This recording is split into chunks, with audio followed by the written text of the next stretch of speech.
Praise the lord, హల్లెలూయా. ఈరోజు దేవుడు నిన్ను ప్రశ్నిస్తా ఉన్నాడు. నీవు సోమరి వలె ఉన్నావా, లేదా చీమల వలె మెలకువ కలిగి కష్టపడేవాడిగా ఉన్నావా? సామెతలు 6వ అధ్యాయము 6 నుండి 11 వచనములు. సోమరి, చీమల యొద్దకు వెళ్ళుము, వాటి నడతలు కనిపెట్టి జ్ఞానము తెచ్చుకొనుము.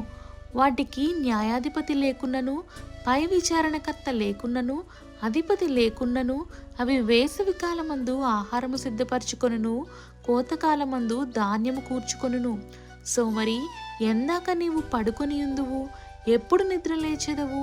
ఇక కొంచెము నిద్రించదనని, కొంచెము కొనికదనని, కొంచెము సేపు చేతులు ముడుచుకొని పరుండదనని నీవు అనుచుందువు. అందుచేత దోపిడిగాడు వచ్చినట్లు దారిద్ర్యము నీ యొద్దకు వచ్చును, ఆయుధదారుడు వచ్చినట్లు లేమి నీ యొద్దకు వచ్చును. కాబట్టి నా ప్రియ సహోదరుడా, జాగ్రత్త. ఆమేన్.